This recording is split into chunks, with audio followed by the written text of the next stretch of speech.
Morning, folks. We're delighted to have you join us this morning on our very first ForeCASt webinar. We're going to be starting really sharp, but I just want to give folk a few extra seconds to log on and join us. As people are joining us, I just want to go over a wee bit of housekeeping. Your cameras and microphones are off, but you do have the opportunity to ask questions via the Q&A function, so please use that throughout the hour as questions come to mind. Don't worry, we'll remind you to use it again, but do ask questions. We do want this to be interacting and engaging. As I said, going to make a sharp start. Good morning and welcome to ForeCASt, Data and Insight from Citizen Advice Scotland. We're delighted that you've joined us and we hope it will be a really valuable hour for all of us. I'm David Tilferty. I'm Director of Impact at Citizen Advice Scotland. I'm going to be your host this morning, but I'm also going to share some reflections with you all about our most recent data, just to set the scene and kick us off. We've got a really cracking lineup of speakers today. After hearing from myself, Emma Jackson, who's our social justice strategic lead, is going to take us through a bit of a deep dive into the key issues from this quarter's data. And after that, you're going to hear directly from some of our amazing CAB representatives. We're going to hear from Alana Forsyth from Glasgow North West CAB, and also Mo Hannah from Skye and Locales, so that we can compare and contrast what's happening in both our urban and rural communities. And like I said, please do get your questions in throughout the session. We've allocated a good chunk of time at the end for questions, and we'll commit to finishing sharp at 11 o'clock. Now, as says, to kick it off, it's probably worth just spending a moment or two recapping who we are and what we do. We're Scotland's largest independent advice provider across 59 local CAB in every corner of Scotland. And our Glasgow-based Extra Help unit support people across GB with the most urgent and complex energy complaints. On top of that, well over 2 million people visit our online advice pages each and every year. Now, collectively, that's advice that changes lives. And in financial gain alone, it ploughed over £140 million back into local communities across Scotland. And to be fair, I think we're pretty well known for that. We've been here for 85 years, quite remarkable staying power. We ain't going anywhere anytime soon because the need for what we do ain't going anywhere anytime soon. But we've also got an essential second aim. So it's advice that changes lives, yeah, but it's advice that also offers unique and unparalleled insight. That's why we're here today. It's why we've launched this new series, ForeCASt. Now, in what way is our advice, is that insight rather, unique and unparalleled? How can I say that? Well, first off, it's immense in scale. When you help so many people, you build up a real vastness of understanding and insight that's really incomparable. The Citizen Advice Network in Scotland holds the largest volume of data and insight on the issues affecting people outside the public sector in Scotland. Now, second, just as it's immense in scale, it's immense in its depth. Our approach to advice is wraparound, it's all-inclusive. We look at a person's whole set of circumstances because we know that few issues, few problems or experiences exist in isolation. We see that full picture, we see where issues and problems overlap and connect. And finally, we see who is experiencing harm and where intervention and other forms of support is needed most. Now, typically, somewhat naturally, people present for advice when something's gone wrong. A consistent thread runs through this session and will run through this entire series. Evidence is at the heart of everything we do. If we assert without evidence, then we can be dismissed without evidence. And as we hope these sessions demonstrate and underline, we can't afford for that to happen. There's simply too much at stake here. We see things others don't. And with that level of insight comes an obligation to really make it count. And the launch of this webinar series is just one way that we do that. I want to kick off the data section this morning with some insight into the people that we've seen in the first quarter of the year. So more than 55,000 people were supported by the Citizen Advice Network just in the last quarter. That's over 270,000 pieces of advice. Now, I think both these numbers underline the scale and the depth of our advice, but again, it only scratches the surface. There's so much more these numbers can tell us. The first aspect I want to draw out from that is that while our advice is for everyone, it's naturally most pronounced where need is greatest. Our evidence shows that. Last year, nearly a third of people we helped were in the most deprived income quintile. Again, that may be surprising or unsurprising, but it bears repeating. It follows then that when funders choose to support the essential services provided by the network, that has a progressive distributional impact. In the last quarter, 2 in every 3 people the network supported had a long-term health condition or disability. Now Emma's going to speak more on that in our spotlight section, that well-known interconnectivity between poverty and disability. Again, maybe unsurprising, but it bears repeating. Our evidence spells that out. Now, 1 in every 3 people who got advice in the last quarter are single working age adults. That's a growing cohort within our advice population, increasing steadily through the pandemic and the twin cost of living and energy crises. Now, through all of that, and with varying degrees of effectiveness, I think it's fair to say, governments understandably prioritise support for households with kids or households with older adults. And that meant that if you're already in receipt of qualifying support, then you maybe got a bit of extra support. And if you didn't, well, then you didn't.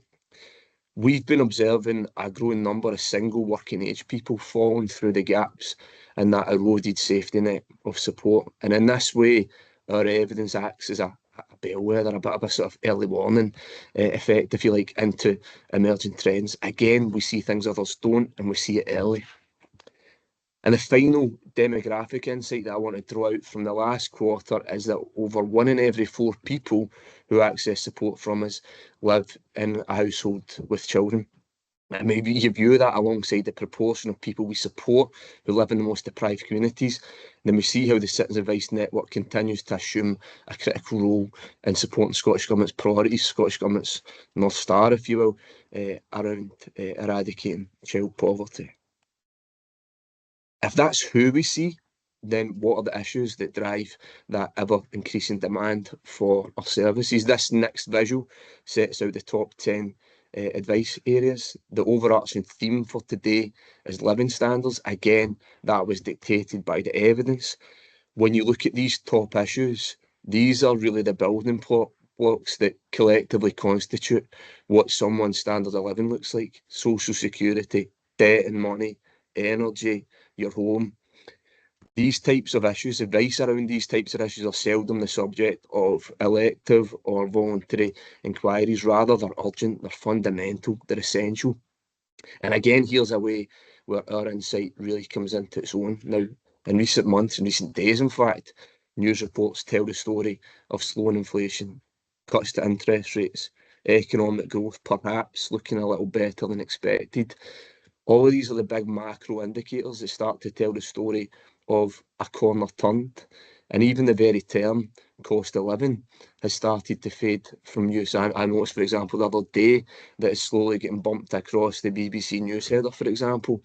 Now, what our data highlights is the reality for people who've got more skin in the game. And a selection of that insight, again, is on screen now.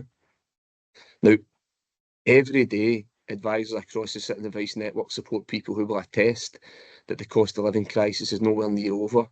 And moreover, I think that the language and understanding around cost of living has long been inadequate. It betrays the divergence of experience whereby existing inequality has been entrenched and exacerbated, when for some people it's, geez, look how much a bottle of olive oil now costs, but for others it's about skipping meals so your kids don't go to bed hungry. That's the insight that the network offers. Again, it's perhaps unsurprising, but it bears repeating. We can't ignore this. Alongside social security, energy now consistently ranks among our most in-demand advice areas. Indeed, last winter, demand for energy advice overtook universal credit for the first time, a quite remarkable, albeit a quite unwanted milestone. I've already mentioned the Extra Help Unit and the brilliant work its Glasgow-based team of caseworkers undertake, helping consumers resolve some of the most complex, some of the most urgent energy complaints. Now, around 3/4 of complaints that the Extra Help Unit deal with and support are about self-disconnection. And again, we're big in language and word choice today and in all of our work. And let's be clear what self-disconnection really means. It means the lights go off, it means the heating stays off, your fridge goes off, so the food in your fridge goes off. This next visual is interesting because it shows that huge spike through the energy crisis, and yet it also shows the effect of policy intervention. If we can skip to the next slide, sorry. Ofgem rules means that there's no limit to the provision of additional support credit. So that's effectively a loan of credit that's usually intended to be repaid.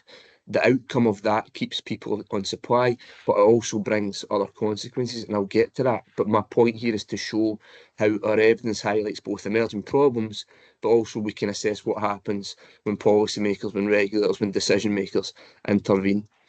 Now, after the fleeting respite of falling prices, it was confirmed in last week's price cap announcement that bills will increase in October.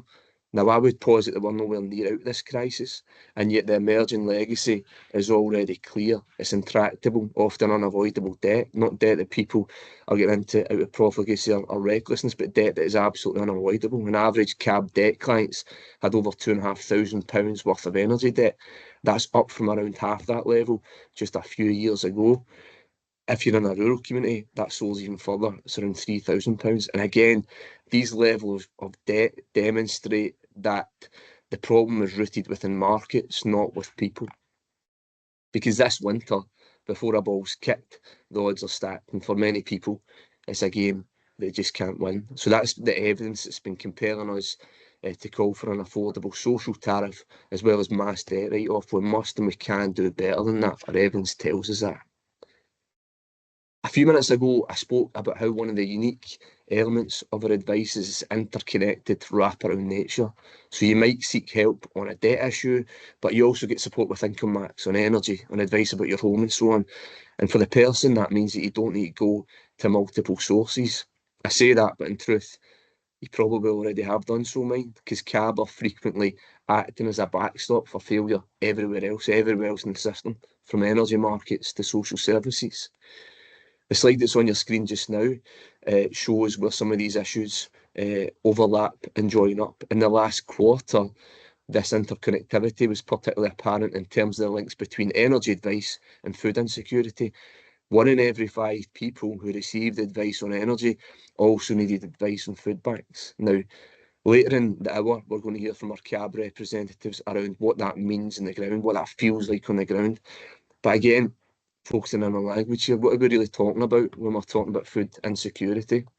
I think in recent years, we've all become too well acquainted, frankly, with the phrase and the so-called choice between heating and eating. That turn of phrase itself has become a little trite, a little tired through use and overuse. Now, what our evidence shows is starker still. Many people can afford neither.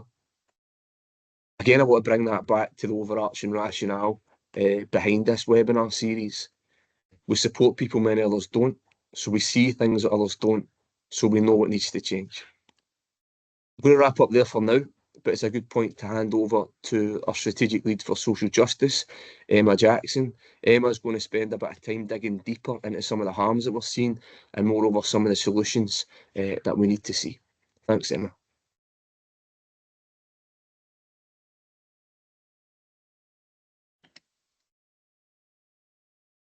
Thanks, David. I want to focus on what our data is telling us about 3 key and interconnected areas, focusing first on what it means right now for people across Scotland who are struggling to have livable incomes. Next, take a look at what we can see across housing, and finally, the particular harms that we know that disabled people are facing. Running like a thread through all of our evidence is one key issue. The majority of people who contact a local CAB for advice are struggling to have sufficient income to live a decent and dignified life. If you were to chat to any of our advisors, not only would they talk to you about the rise in demand for advice, but they'd also talk to you about the complexity of interconnecting issues that people are facing. People simply need a lot more support. And this is perhaps the unique thing about going to a CAB, as David described. You arrive for advice in one area, but through the skills and care of our advisors, the fullness of what people are facing surfaces, and people leave with advice and support across multiple areas. Demand for advice on social security has remained high for a sustained period. In the last quarter, our website shows a 25% rise in all views on all aspects of social security and a 27% rise in people seeking advice on living on a low income. A newer area of advice for us that's shown considerable increase in the past 12 months has been advice on migration to universal credit. And with the process of managed migration for people on legacy benefits to UC well underway, we saw a 55% rise in advice on this issue from July this year compared to July last year. We know that universal credit continues to cause people real harm, with destitution hardwired into its design. And one of the most fundamental of these design flaws is the 5-week wait, which creates debt from the very start. Declan, who's a father of 3, accessed advice from a central Scotland cab as he was making that move onto universal credit. And he shared with us that he now has an extra £800 worth of debt due to deductions on his claim. He's really worried about these deductions coming from his UC. He's going to have even less money and fears he's going to have to sacrifice some of the essentials that his family really needs. We've long called for an end to the 5-week wait, or alternatively to provide people with a grant rather than a loan to ensure that those who need access to social security start from the right point. Reform to universal credit is absolutely essential. The new UK government committed to reviewing universal credit as part of their manifesto, and we need to see action here now. For those households on the lowest incomes, rhetoric that says things will get worse before it gets better is unimaginably difficult to hear. As well as social security across Scotland, people face issues with employment, with a rise in demand for advice on employment issues, including redundancy and resignations. From June this year compared to last year, the number of people seeking advice on dismissal via our website rose by over 60%, and with the number of people seeking that advice in a cab coming up by 18%. These are significant increases and show that many people are facing instability in their employment. And this is really concerning when we know that many households are struggling with bills and debt. Having sufficient income is perhaps the most foundational thing that all of us need to cover essentials like housing. Across Scotland, both locally and nationally, we have a housing emergency. Early in the summer, the Scottish Government conceded that this was the case after pressure and declarations from local authorities and charities. But what does a housing emergency mean? It means that local authorities are facing unprecedented challenges in delivering their housing services. We know right now there are 10,000 children living in temporary accommodation across Scotland.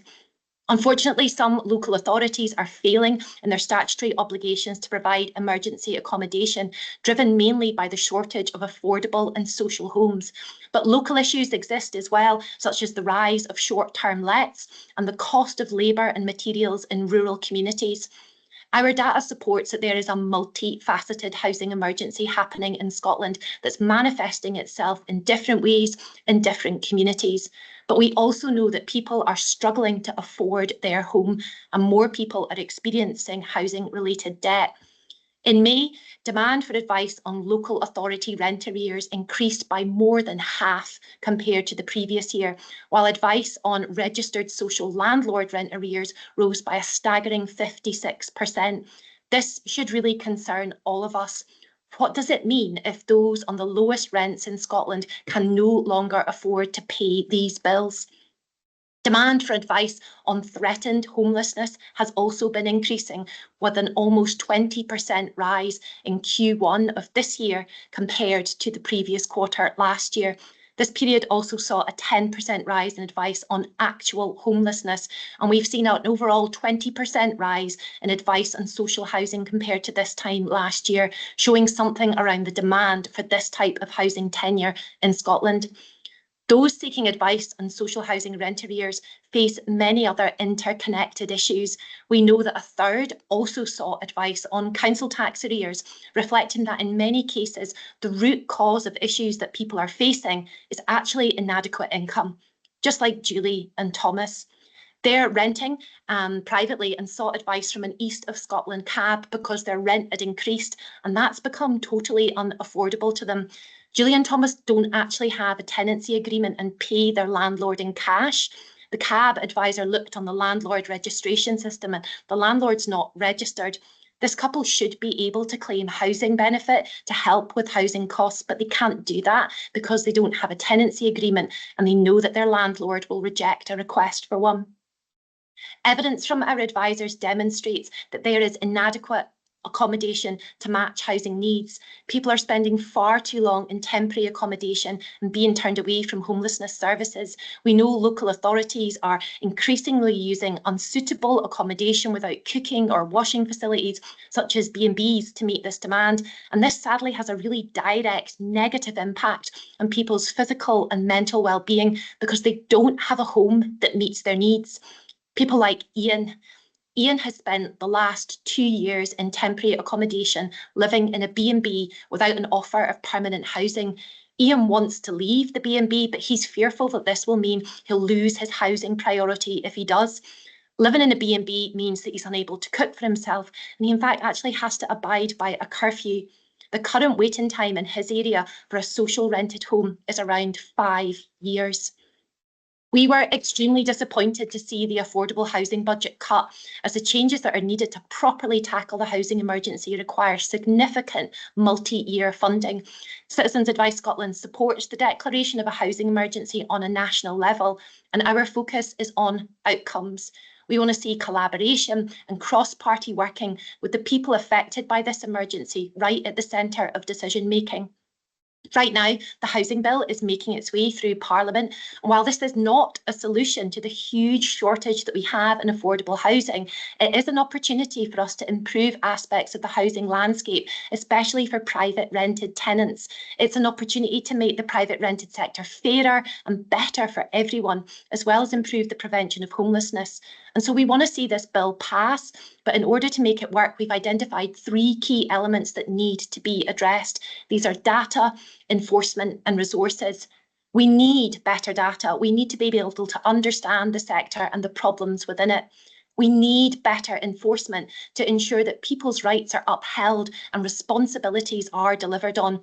And we need resources, especially for local authorities, to properly implement new policies. And finally, looking at disability. Undoubtedly, the challenges of the last few years have affected people across Scotland, but during times of crisis, all too often it's those who are already struggling who go on to experience the most hardship, and recent events have only served to widen existing inequalities, and this is perhaps most evident for disabled people. 66% of those who seek advice from a local CAB are disabled or have a long-term health condition. That's 2/3 of everybody who we support. And of those who seek advice on disability payments, like the ADP, Adult Disability Payment, nearly 2/3 live in the most deprived areas of Scotland, SIMDs 1 and 2, reinforcing the unfortunate long-standing relationship between disability and poverty. Undoubtedly, the move away from PIP to ADP has been a positive one. Delivering ADP based on Social Security Scotland's values of dignity, fairness and respect is having an impact and a positive one. However, we know that stigma remains a highly entrenched issue, all too often perpetuated by the media, and it acts as a powerful disincentive for people to be able to claim the Social Security payments that they are entitled to. And this was exactly the experiences of Caitlin and Brian.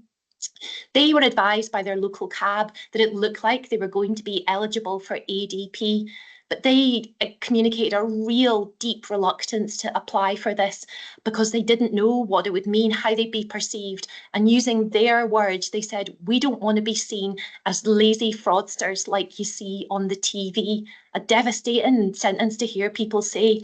And this is despite the fact that both have physical and learning difficulties and were struggling significantly to afford the essentials.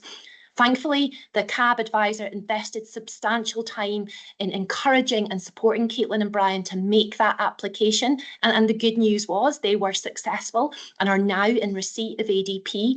But they've since gone on to tell the advisor that it's causing them real worry because they're worried that they're under surveillance as potential fraudsters.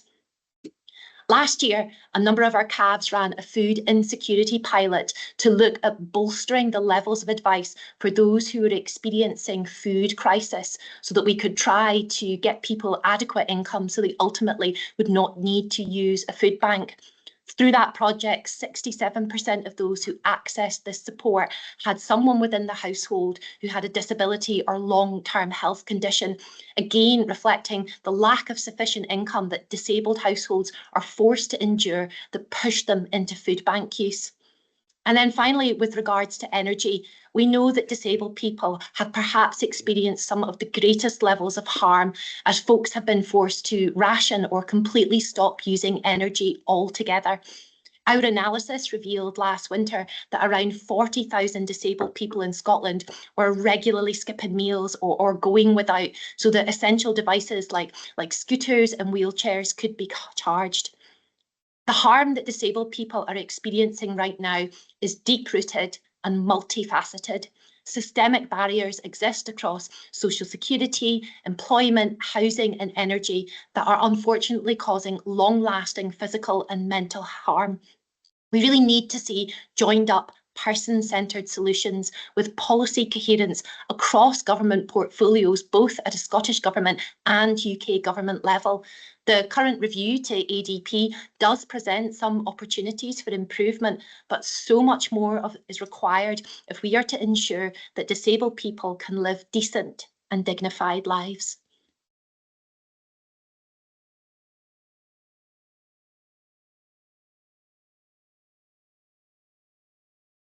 Thanks so much, Emma. Really powerful, really powerful storytelling as part of that, alongside the data that we've spoken about as well. And again, that's the part of the unique insight that the network offers. That particular example around adult disability payment absolutely cut me to the bone. But again, it's a reminder of the outcomes of the life-changing advice, and we need to focus in on that as well. For the next session, I'm really delighted to introduce two of our CAB reps, and thank you, Mo and Alana, for making time to be with us this morning. We know how busy your CABs are. The CABs across the network are dealing with unprecedented levels of demand, both in terms of urgency, numbers and complexity. We're really interested to hear some reflections from each of you, just for 5 minutes, around what you've heard from both myself and Emma so far, what that means for CABs on the ground.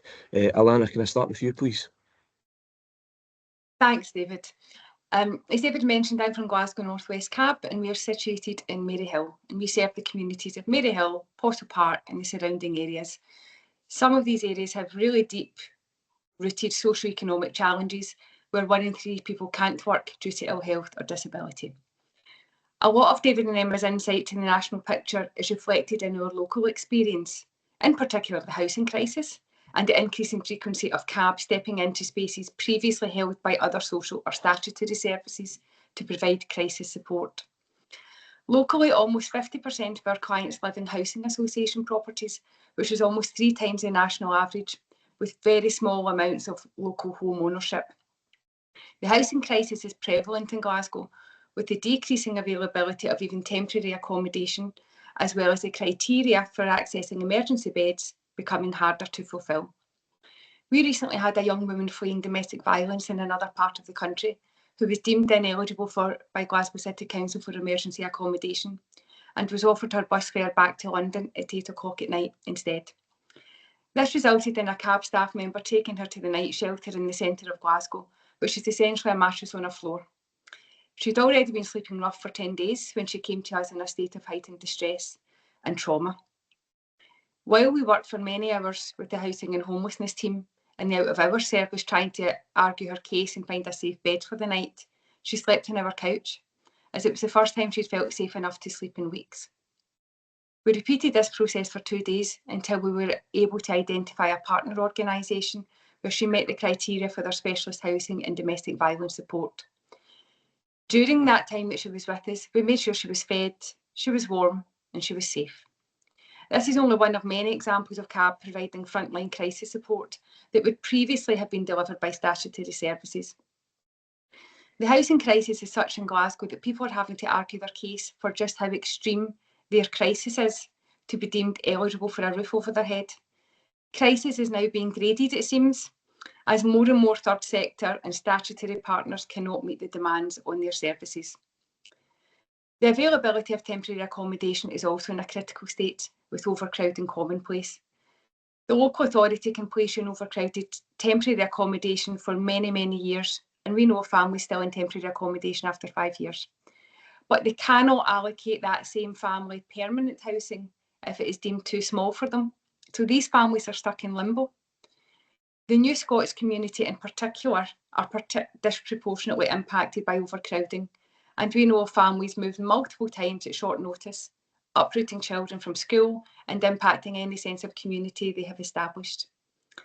There's an acute shortage of larger homes, so some families are forced into private tenancies with often unscrupulous private landlords, in a bid really to escape the fear and uncertainty of temporary accommodation. A third of Glasgow North West CAB clients are from the New Scots or the BAME community, many of whom have no recourse to public funds. Our team use their long-standing local knowledge and community connections to link people to services that make life a little more bearable while they await a decision on the future. CABs are rooted in their communities across the country, and it is this local knowledge that helps us build bridges, add to the sense of community, and create a network of support services. We know the bus that you need to get to the local food bank, or if you can't afford the bus fare, we can tell you the shortcuts to get you there before it closes, and we can call ahead to let them know that you're coming. That's the difference that you see and feel in community-based services. It comes as no surprise then that crisis support is our fastest growing area of advice. People are presenting daily with no food, fuel, or a roof over their head. People are coming to us with greater complexity of issues than ever before, and our team regularly spend many hours dealing with the initial crisis situation before they can even begin to unpick other areas where we can offer qualified advice that will make a lasting change to someone's life.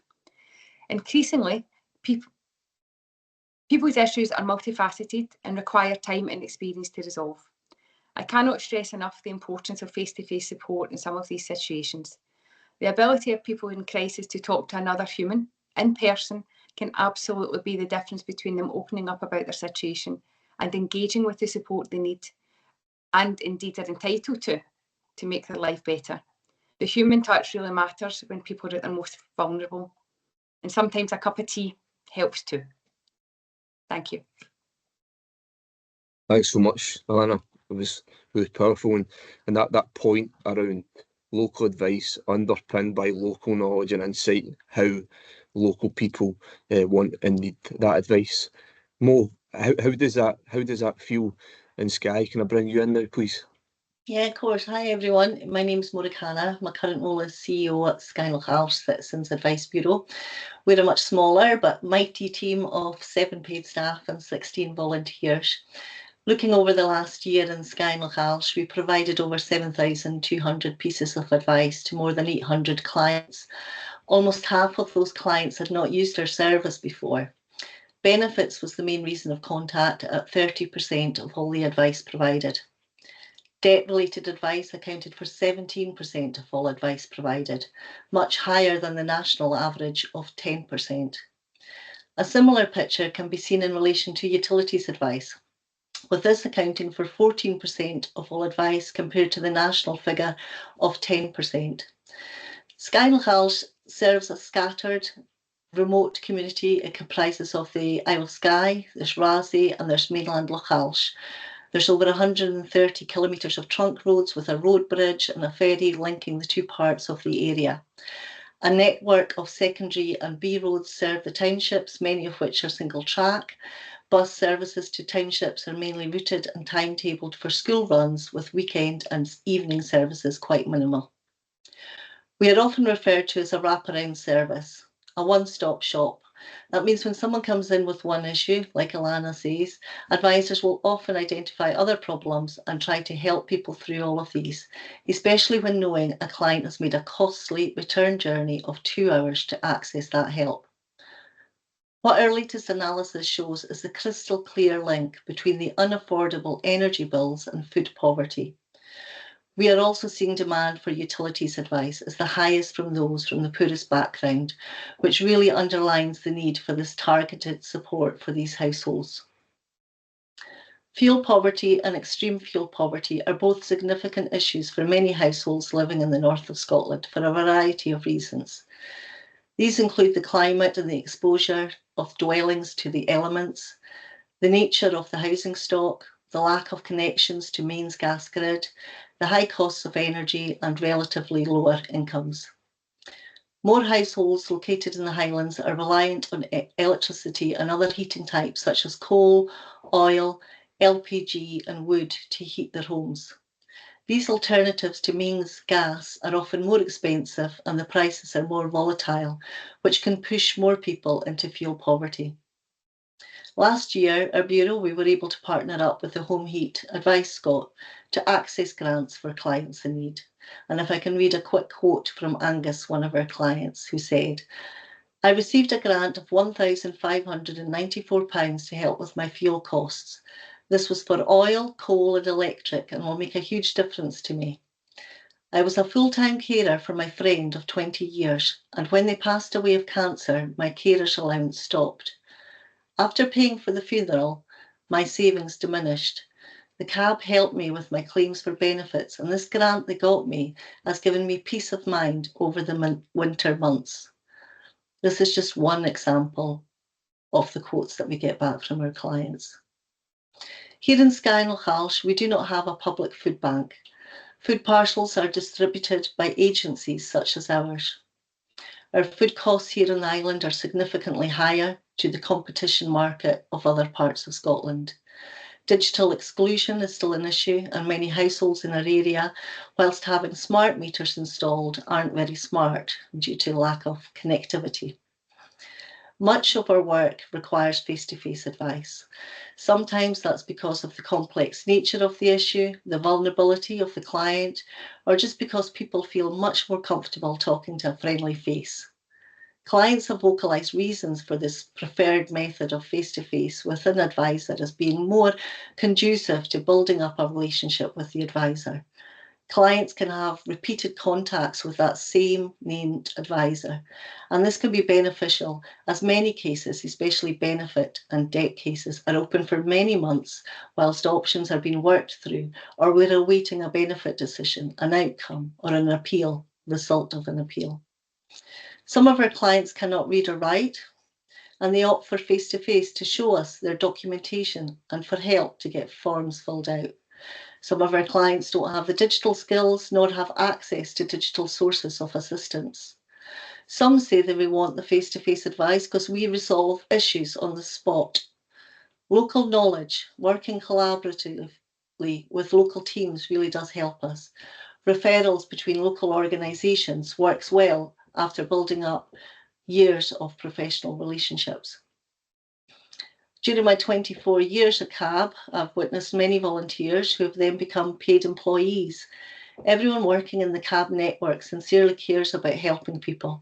They're often working longer hours and over lunch to try and help. And I think Alana's example of helping the lady in need is a really good example of what a CAB advisor will do. They ensure that anyone who comes to the Bureau is seen. This is particularly important to our staff as they don't want anyone to leave without feeling that there is an answer and that the CAB can be with them on their journey. Thank you. Thanks so much, Mo. Again, really powerful, tremendous insight there. Resolve issues on the spot.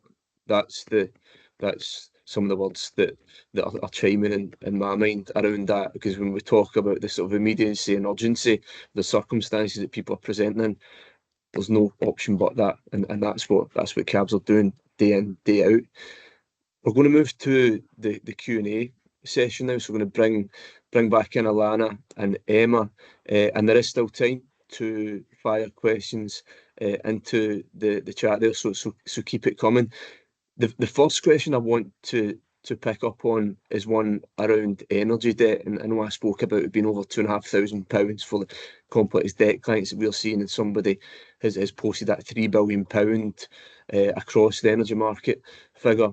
I'm going to come to Alana and Mo first. I'm going to come to Alana. can people be expected to pay that back? I think I may know the answer to that already, but can you give us a bit of texture, a bit of insight into what kind of decisions people are making because they've got that debt hanging over them? And then once I've heard from Alana and Mo, I want to bring Emma back in to talk about what some of the solutions look like in that context. Thanks, Alana. Absolutely, David. People are expected to pay that back. Now, and where your CAB advice is crucially important is in negotiation with the energy provider. Now, we know in the system at the moment that even trying to contact energy providers is hugely time consuming, hugely complex, even trying to get through on the phone. And that is with some providers, CAB advisors have dedicated numbers where we can phone as advisors. Now, no amount of reassurance with some people when we say that we will support you, we will negotiate this debt. Some people still self-disconnect, as you mentioned earlier, David. Now, we live in Scotland and looking at the summer that we've had, heaven knows what the winter's going to be like.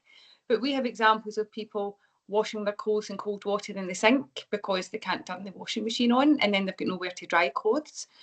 So people resorting to washing just once a week because they don't have any hot water, and washing with cold water in Scotland in the winter isn't pleasant.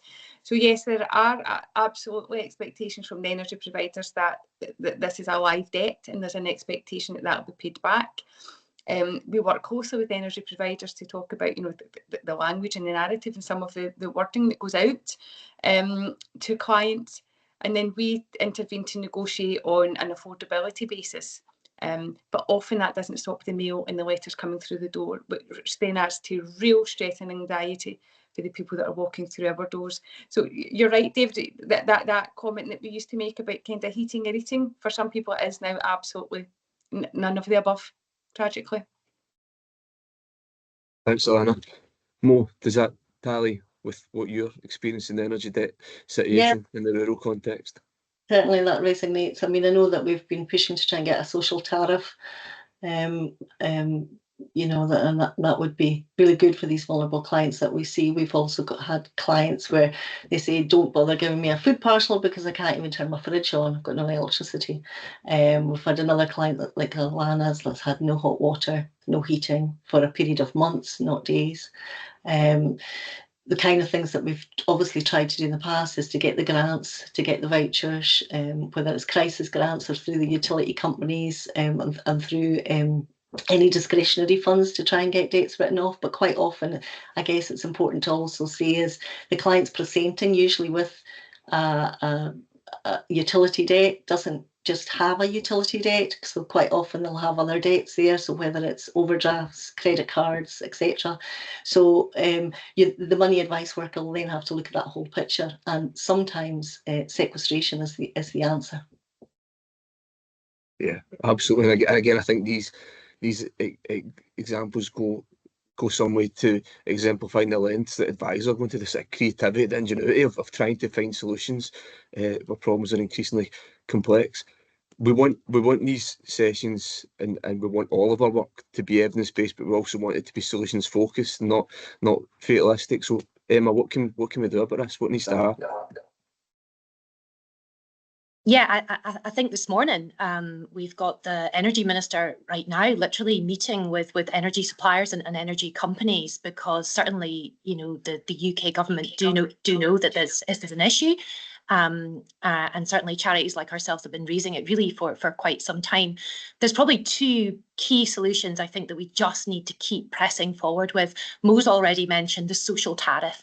We need to make energy much more affordable for households on the lowest incomes, and a social tariff seems to be the best solution to do that. We've actually got buy-in from energy companies who want to do it. Ofgem think it's a good idea too. So we need the government to act to capitalise on this goodwill and drive that forward. But a social tariff is not going to be a solution to the £3 billion worth of energy debt that's in the system, because we know for some households paying it back is utterly impossible. From our own analysis on this, we know that Around about a third of those who have energy debt are in a deficit budget. So they have no chance of having that disposable income, of ever being able to pay that off. So we need to see targeted write-offs on some of that debt, and we need to see it soon, because we all know that debt causes long-lasting harm to people physically and mentally. So these are two probably of the key actions, David, we need to see on that. Thanks so much, Emma. As I said, the session today, we've drilled down into some of the issues, but also some of the demographics and some of the types of people that are presenting. There's a particular question around that insight was shared around a third of people being in single working age households. Alana, if I can bring you back in again, because you touched on this in terms of some of the people that you're supporting. Can you tell us a bit more about the types of issues and the types of situations that single working age adults are presenting? Yeah, David, I mean, we're seeing a significant rise in that demographic, and that probably speaks to some of your earlier comments about there's a lot of targeted work, and rightly so, around families and young people. But there's not the same support framework around a single working person walking through the door. We're seeing a significant number of people, young males in particular, who are almost a bit disenfranchised. Some of them are out working, but just simply do not have enough money to make the basics of living.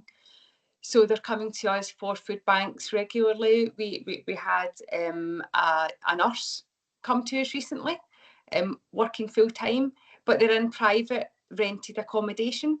The landlord has asked them for a £300 rent increase. Now, most of us can't absorb a £300 rent increase. But if you're on your own, you've got even less ability or less opportunity to meet a £300 rent increase. Now, the challenge is they've got nowhere else to go. And although there are protections around rent, that only works when the landlord is interested in applying those protections. And they know that if they don't pay that £300 rent increase, there's someone else that's waiting to take that property because of the shortage of housing. So we see people that are out working full time, that are out working 2 jobs, just simply to keep a roof over their head and have enough food. This isn't about luxuries. It's not about the other things that you and I might enjoy in life. It's about people working 2 jobs really just to make ends meet. And that's some of the people that we are seeing walking through our doors, saying there must be something else. But there isn't anything else in the system for them, because there's no dedicated support. They just simply don't have enough income coming into their household. Thanks, Alana.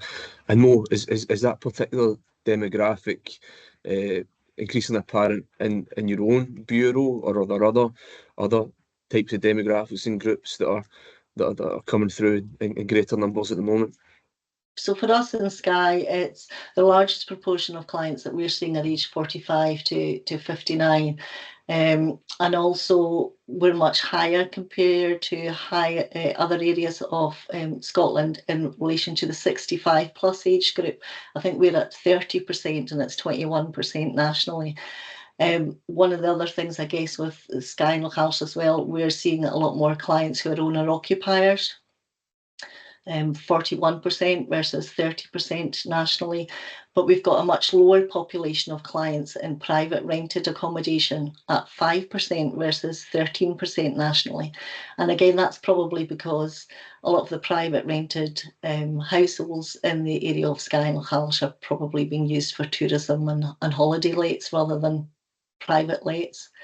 So yeah, but compared to the kind of the national figures, certainly the highest proportion of clients that we see in relation to employment, we see a lot more employment issues as well, 11% versus 6% nationally. And again, a lot of that is linked through the tourism and the hospitality inquiries that we're getting through in employment inquiries.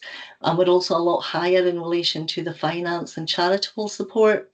So we're at 22% and it's 15% nationally. And where we see that is bringing it back to what kind of Alana says, it's like the working, and I don't want to say the working poor, but also needing that help with the food banks. So they may not be on benefits. We're seeing fewer than average clients that are unemployed. We're seeing fewer than the national average unable to work because of ill health or disability. But we're definitely supporting more clients that are in that working age group who are working, who are maybe doing 1 job, 2 jobs, but still need that support, and that support may be still with grants or with food parcels. And again, it's possible that they're just not getting, because of their income, they're not getting any entitlement to universal credit. And then because they're not getting any entitlement to universal credit, it means that they don't get any Scottish Child Payment for having children in their household. Yeah, I appreciate that insight.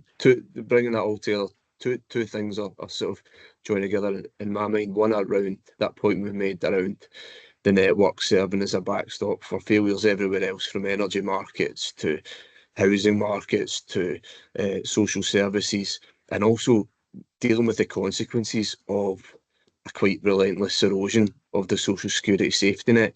Em, I'm going to come to you to get some insight on what do you see some of the solutions in that space? I think it's so incredibly helpful for us just to get that kind of lens on what's happening perhaps in an urban community and what's happening in more rural communities, but where the kind of common issues are rising up. And in terms of some of the things I already shared myself that we're seeing kind of nationally, far too many people have insufficient income. They don't have enough to live on. We've got fundamental issues with social security. We've also got challenges around fair work, and all that means that too many people don't have enough. And so ultimately, we need a big policy solution in this space, and perhaps the key thing that's rising to the fore of conversations within Scottish Government and charity sector at the moment is the idea of a minimum income guarantee. This is a simple but yet completely transformative idea that no citizen would fall below a guaranteed minimum income floor, and that amount of money would enable people to have a sufficient amount of money to live a decent, dignified and healthy life. Now, I know that that's quite an aspirational policy for us to move towards, and it is going to take us quite a bit of time to move in that direction. But when we think about the complexity of issues that people face, I think we need a solution that is going to get to the root cause of many of those, and really deliver what it is that we would want to see, is ultimately that everybody in Scotland would have enough to live on. So a minimum income guarantee is definitely something that we are proactively working in Citizens Advice. I'm sure colleagues on this call are as well. And I think it's something that really could help, particularly when we think about that single adult household and the solutions that are not targeting that group at the moment, David. Thanks so much, Emma. Really important, not just to be evidence-based, but to be solutions-focused. We've got a really good question here, and I know it's something that we talk about quite a lot. But when you're dealing with people in ever more urgent, ever more immediate circumstances, what's the impact of that on advisors and volunteers? And Mo, as the CEO of the CAP, how do you keep everyone's sort of well-being up in that situation? And you might want to touch a wee bit on some of the other challenges that the Bureau face, sort of operationally, as well as in this sort of policy development space.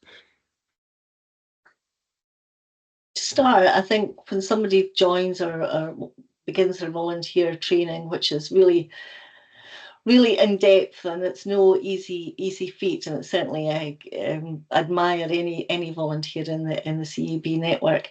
They're doing it because they want to help people in their community, and what they're saying is, it may also be because they've been in that person's shoes. We've found that as well, that we've had volunteers in the past that have had similar experiences and maybe have had help from either the Citizens Advice Bureau or some similar agency, and they know what it was like to have felt like that, and they want to give that back into the community.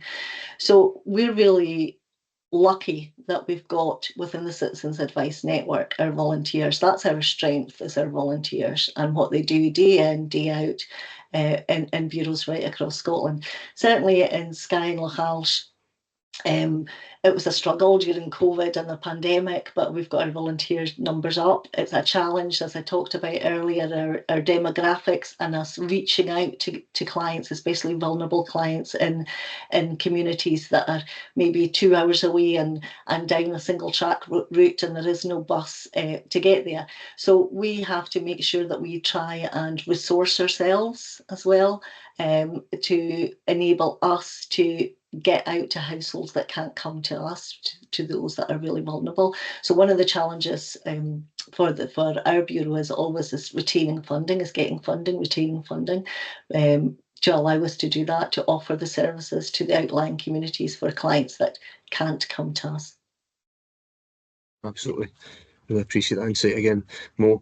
Okay, well, nearly getting to time, so I'm going to take one final question. There are lots of questions around priority debt and debt collection. Spoiler alert, the next session of ForeCASt will be a deep dive into debt, so we'll address all of that then. We've got a really good question in from someone around programme for government. And I'm going to ask people to be really tight here and try and keep their answers to sort of 30, 45 seconds. We'll start with Emma first and go to Alana and then wrap up with Mo. But what's the one single thing that you want to see in that programme for government that you think would bring the kind of transformational change that we all need to see? Yeah, I mean, undeniably, it is an incredibly difficult fiscal environment. And I think many of us across the charity sector are bracing ourselves for what programme of government next week's going to look like. But that shouldn't hold us back from being ambitious and calling for the things that we want to see. I think one of the most important and helpful things would be to taking steps towards tackling the issue of single year funding that exists across the charity and the third sector. And we know that the Social Justice and Social Security Committee have been running an inquiry on that that's not yet completed. So maybe I'm getting ahead of myself in terms of programme for government, but the ongoing cycle of annual funding makes delivering advice and other essential crisis services across Scotland exceptionally difficult. And it's a completely false economy. That's something that we absolutely have to see action on if we are to not only keep delivering advice, but to tackle these policy issues and deliver solutions so that people in Scotland are not experiencing harm and ultimately have an opportunity to flourish. Thanks, Emma. Alana, if you were to see one thing, would you want it to be? Yeah, unsurprisingly, I would agree with Emma. Tying it into the how we support the health and well-being of our teams. Yep. Our teams are dealing with relentless issues on a daily basis. They are seeing crisis every single day, and we're having to support them through that and really try and focus on their health and well-being. We, as a service, it might be surprising to people that we offer our staff and volunteers counselling, and many of them take it up on a regular basis. And that perhaps reflects the difficulties of the job that we're asking them to do. So when you layer that with, we're continually having to issue redundancy notices with people because of the nature of short-term funding, it doesn't make any economic sense for the government to be saying we absolutely need to tackle poverty. We have a programme of work, but we're not going to effectively fund the services that can help us deliver on that programme of work. So absolutely, I think even from a fiscal point of view, the moral argument aside, from a fiscal point of view, it doesn't make any sense to have this constant churn of stopping projects, starting projects, trying to reinvent the wheel when there's already a fundamental network of services out there that are delivering fantastic work to help achieve government aims. Thanks, Alana. And Mo, your ask in 30 seconds. Time. I would agree with both what Alana and Emma said, and just like to see government engaging as well more with networks such as Citizens Advice before making their decisions. Thanks, Mo. And again, part of the rationale behind this is to bring that insight and that intelligence and that evidence base to bear with decision makers and policy makers. Sadly, we are out of time. We can't take any more questions, but want to thank everybody for joining us this morning. Just a few last things from me. You will get an email from us today with a short evaluation. Be really grateful if you take a couple of minutes to fill that out and let us know how we can improve these webinars, the kind of things that you want to see going forward. Date for your diary. Our next ForeCASt webinar will take place on Thursday the 28th of November at 11 AM. We'll be taking a deep dive into debt. Make a note in your diaries now and please join us. But until then, thanks for joining us today. Look forward to seeing you again. Hope the rest of your day is good. Thanks, folks.